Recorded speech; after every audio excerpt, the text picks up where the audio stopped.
نحمده ونصلي ونسلم على رسوله الكريم أما بعد فأعوذ بالله من الشيطان الرجيم بسم الله الرحمن الرحيم إن شانئك هو الأبتر صدق الله العلي العظيم وصدق رسوله النبي الكريم ونحن على ذلك لمن الشاهدين والشاكرين والحمد لله رب العالمين رب اشرح لي صدري ويسر لي أمري واحلل عقدة من لساني يفقهوا قولي.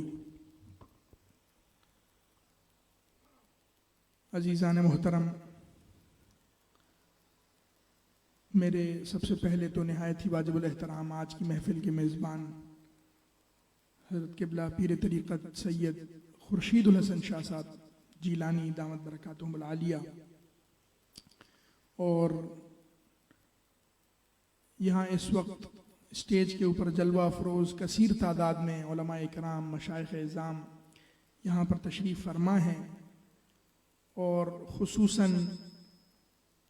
پنڈی اسلام آباد سے تشریف لائے ہوئے ہمارے نہایت ہی کرم فرما محقق عصر رواں، مصنف کتب کثیر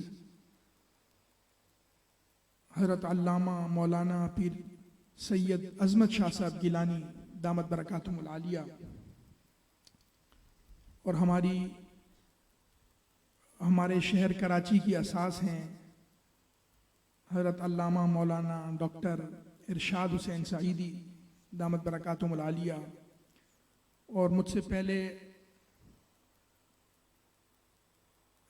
بحر علوم مہریہ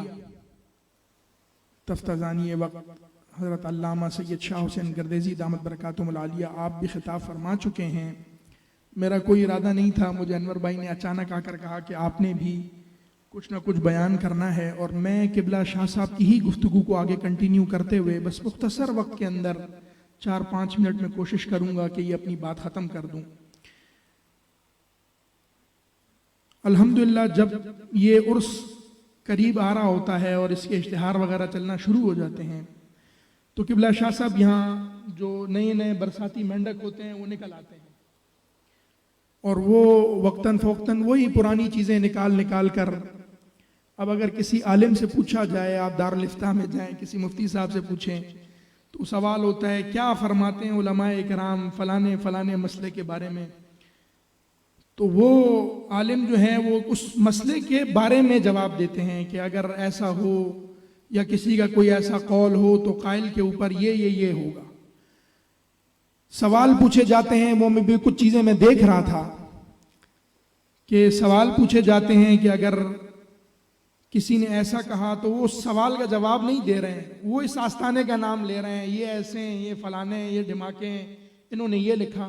اور اتنا زیادہ مطلب قطع برید کر کے عبارات کو کاٹ پیٹ کر، مثال کے طور پر میں اگر یہ کہوں کہ مرزا قادیانی دجال جو ہے اس نے یہ دعویٰ کیا ہے کہ میں نبی ہوں، اب وہ میرے آپ آگے کے بھی جملے کاٹ دیں، میرے پیچھے کے بھی جملے کاٹ دیں، اور یہ جملہ لے لیں کہ میں نبی ہوں اور لگا دیں کہ فلانی جگہ انہوں نے یہ بھی کہا ہے فلانی، بالکل اسی طریقے سے حضرت قبلہ شاہ صاحب رحمت اللہ تعالی علیہ صاحب عرس پیر طریقت سید ظہیر الحسن شاہ جیلانی چاندپوری رحمت اللہ تعالی علیہ، وہ کوئی مداہنت والی شخصیت نہیں تھے، انہوں نے کھل کے جو چیزیں بیان کی وہ بیان کی، اور اہل سنت کے جو بھی ہمارے مصادر ہیں، جو نصوص ہیں، جو ائمہ کے کلام ہیں، انہی سے ہی بیان کی۔ تو ناقل کے اوپر فتوے لگا رہے ہیں، اوپر جو چیز کاٹی بھی ہے جس کی عبارت کوٹ کر رہے ہیں وہ ان کا کاٹ دیا گیا، علی ھذا القیاس، یعنی اس طرح تو یہ چیزیں چلتی رہتی ہیں۔ میں صرف آپ کو یہ عرض کرنا چاہتا ہوں، حضرت قبلہ شاہ صاحب نے بھی فرمایا، اور حضرت سیدنا ابو طالب کے حوالے سے بھی گفتگو ہوئی، اور ان کے بارے میں بھی آپ نے سنا، کبھی کسی کے بارے میں کہہ دیتے ہیں، کبھی کسی سید کے بارے میں کہہ دیتے ہیں۔ میں صرف اس چیز کی طرف آپ کی توجہ دلانا چاہتا ہوں کہ یہ آخر ایسا کرتے کیوں ہیں؟ حضرت قبلہ شاہ صاحب، یہ بھی ایک سوال ہے نا کہ یہ آخر ایسا کیوں کرتے ہیں؟ بھائی آپ نے کوئی تھوڑی سی، ہمیں بھی چاہیے نا کہ ہم تھوڑی سی ڈائگنوسس لگائیں۔ آپ کوئی بھی مرض کا آپ علاج کریں، آپ کے پیٹ میں درد ہو، میں آپ کو سر کے درد کی دوائی دیتا رہوں تو آپ کا علاج نہیں ہوگا۔ آپ کا سر کا درد ویسے کا ویسے ہی ہے، پیٹ میں ہو تو آپ کو دوائی دیتے رہیں، تو سب سے پہلے آپ جاتے ہیں آغا خان لیبارٹری میں یا کسی لیبارٹری میں، تو آپ چیک اپ کراتے ہیں کہ پتہ چلے کہ مرض کیا ہے۔ یہ صرف مرض کی تشخیص کے لیے میں آپ کے سامنے ایک واقعہ پیش کر رہا ہوں، آپ کو اس سے سمجھ میں آ جائے گا کہ آخر مسئلہ کیا ہے۔ ہشام بن عبد الملک یہ ولی عہد تھا بنو امیہ کے بادشاہوں کے دور میں، ولید کا، عبد الملک بن مروان کی ساری اولاد ہے۔ تو یہ اپنے جاہ و جلال اور اپنے سارے لشکر کے ساتھ، ظاہر سی بات ہے بادشاہ خود تو نہیں تھا لیکن ولی عہد تھا، شام سے روانہ ہوا، اپنی فوج اور لوگ اس کے ساتھ تھے۔ اور حج بیت اللہ میں آپ کو پتہ ہے کتنا رش ہوتا ہے، جن لوگوں نے حج کیا ہے انہوں نے تو کیا ہے، جنہوں نے دیکھا ہوگا ان کو بھی معلوم ہوگا ٹی وی کے اوپر کتنا رش ہوتا ہے۔ ظاہر سی بات ہے پورے عالم اسلام سے لوگ آئے ہوئے ہوں گے، یمن سے بھی، شام سے بھی، پاکستان تک بھی فتح ہوا تھا، یہاں گوادر کا ایریا، یہاں سے بھی لوگ گئے ہوئے ہوں گے۔ ہشام نکلتا ہے اپنے لشکر کے ساتھ اور وہاں مکہ میں پہنچتا ہے، اور مکہ میں جیسے ہی داخل ہوتا ہے تو اس کا دل کرتا ہے کہ میں حجر اسود کو بوسہ لے۔ میں آپ کو کیا بتا رہا ہوں کہ وجہ کیا ہے ان کا، یہ کیوں کرتے ہیں ایسے؟ کبھی بولتے ہیں یہ ڈبل شاہ، کوئی ایسا سید ہو جائے تو پھر مانیں گے، فلانا۔ ابھی شاہ صاحب نے آپ کے سامنے بیان کر دیا کہ سید بھی ہو، عالم بھی ہو، پھر بھی نہیں مانتے، مانتے ہیں اس کو، گالیاں دیتے ہیں، کہتے ہیں ہم نہیں مانیں گے۔ وہ کیوں نہیں مانتے ہیں میں اس کی وجہ آپ کو بتا رہا ہوں۔ وہ حرم میں داخل ہوتا ہے، حجر اسود کے قریب جانے کی کوشش کرتا ہے، لوگوں کا جمع غفیر ہے، رش لگا ہوا ہے، کوئی اس کو گھسنے نہیں دیتا ہے۔ اتنے میں بالکل بے آسرا ہو جاتا ہے، اور لوگ اس کے لیے کرسی لگا دیتے تو مطاف کے ایک کونے میں کرسی لگا کر بیٹھ جاتا ہے،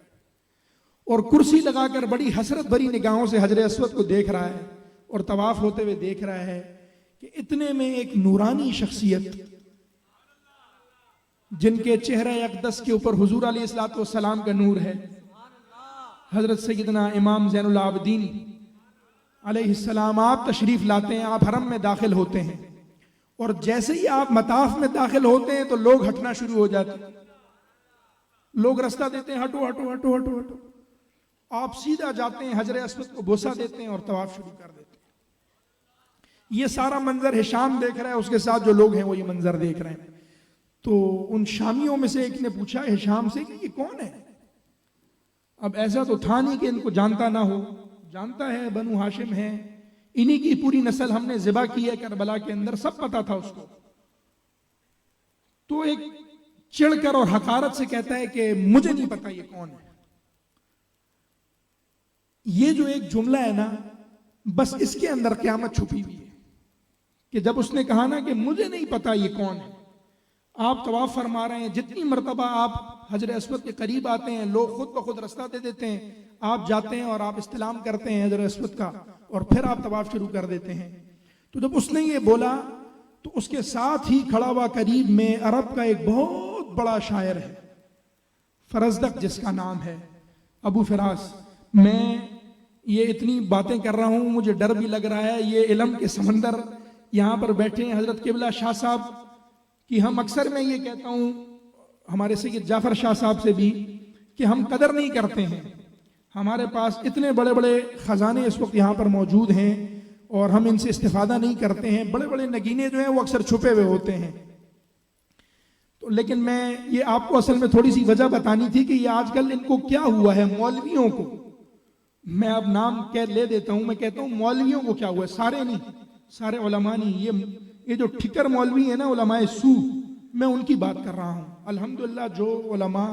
اہل بیت سے محبت کرتے ہیں، آپ نے ابھی سعیدی صاحب کی گفتگو سنی، خدا کی قسم میں نے اس زاویے سے آیت مباہلہ کا میں نے پہلے نہیں سنی تھی تقریر، اتنی خوبصورت انداز میں انہوں نے جو تفسیر اس کی بیان کی، تو ایسے عالم بھی موجود ہیں۔ تو فرزدق کہتا ہے کہ تجھے نہیں پتا یہ کون ہے، میں بتاتا ہوں تجھے یہ کون ہے۔ اس نے ایک دم بے ساختہ جو ہے وہ 42 اشعار کہے، 42 ابیات اس نے شعروں کے کہے عربی کے اندر، اور وہ بہت بڑا شاعر ہے، اور اس کے بارے میں کہا جاتا ہے کہ اگر یہ فرزدق نہ ہو تو عربی کا جو لٹریچر ہے وہ 1/3 لٹریچر ہی ختم ہو جائے، اتنا بڑا شاعر ہے عربی کا۔ تو اس نے مطلب یعنی فی البدیہہ اشعار کہنا شروع کر دیے حضرت سیدنا امام زین العابدین کے حوالے سے یہ کہنا شروع کر دیا جب اس نے حقارت سے کہا نا مجھے نہیں پتا یہ کون ہے. تو فرزدق کہتا ہے کہ هذا الذي تعرف البطحا وطاح، تجھے نہیں پتا یہ کون ہے، یہ وہ ہیں کہ جن کو مکہ کی زمین جانتی ہے، تو نہیں جانتا لیکن مکہ کی زمین جانتی ہے یہ کون ہے. اس نے کہا نا مجھے نہیں پتا یہ کون ہے. والبیت یعرفہ والحل والحرم، تو نہیں جانتا یہ کون ہے، یہ کعبہ جانتا ہے یہ کون ہے. پھر کہتا ہے کہ ھذا ابن خیر عباد اللہ کلہ، یہ جو پوری خلق خدا کے اندر اللہ تعالیٰ کی جتنی مخلوق ہے اس کے اندر جو سب سے عظیم ہستی ہے، خیر عباد اللہ، جو سب سے افضل ترین انسان ہے، یہ اس کا بیٹا ہے. تو کہتا ہے میں اس کو نہیں جانتا، میں تیرے کو بتاتا ہوں یہ کون. پھر کہتا ہے کہ ھذا التقی النقی الطاہر العلم، یہ پرہیزگار ہے، یہ پاکیزہ ہے، یہ امت مسلمہ کا علم ہے. تو کہتا ہے میں اس کو نہیں جانتا. ھذا ابن سیدۃ النسوان فاطمہ،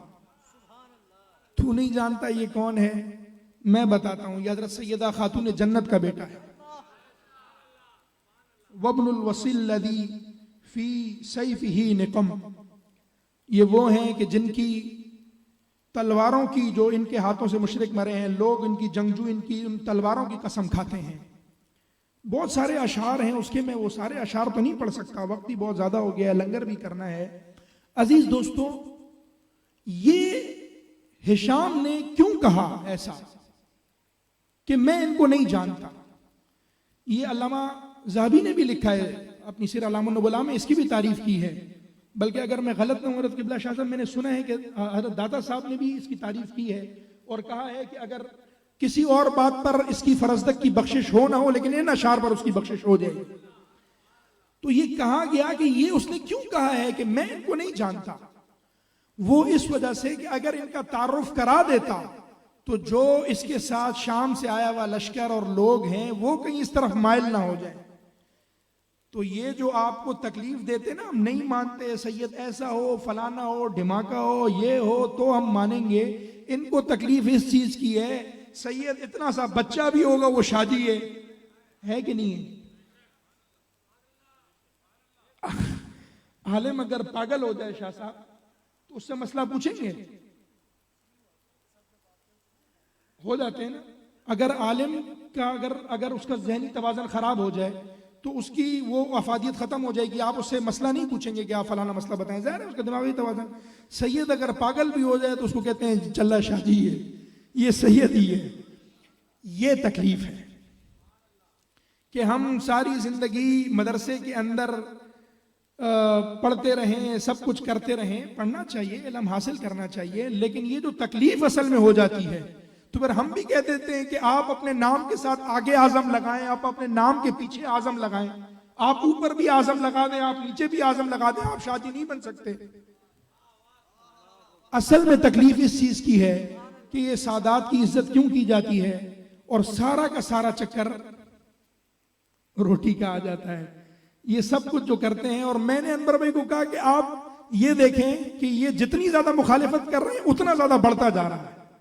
یہاں بھی جگہ ختم ہو گئی ہے، لوگ کھڑے میں، باہر تک لوگ کھڑے میں ہیں، تو یہ تو بڑھتا جائے گا، یہ فیضان کم تو نہیں ہوگا. اچھے پبلسٹی کرنے ہیں، کرتے رہیں. اللہ تبارک و تعالی ہم تو پھر بھی اس طرح شاہ صاحب نے فرمایا معاف کر دیتے ہیں، ٹھیک ہے، ہم تو ان کے لیے بھی دعا کرتے ہیں، اس میں کوئی مقابلہ یا ہم تو آپ کی عزت کرتے ہیں اسی وجہ سے کہ آپ عالم ہیں، لیکن تھوڑا سا تو حیا آپ خون رسول کا بھی کریں نا.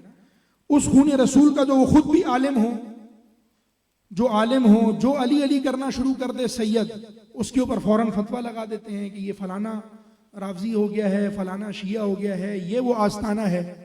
اس آستانے کے اوپر ہر سال میں پروگرام میں شامل ہوتا ہوں. حضرت سیدنا ابو بکر صدیق کا بھی دن منایا جاتا ہے، حضرت عمر فاروق کا بھی دن منایا جاتا ہے، حضرت عثمان غنی کا بھی دن منایا جاتا ہے،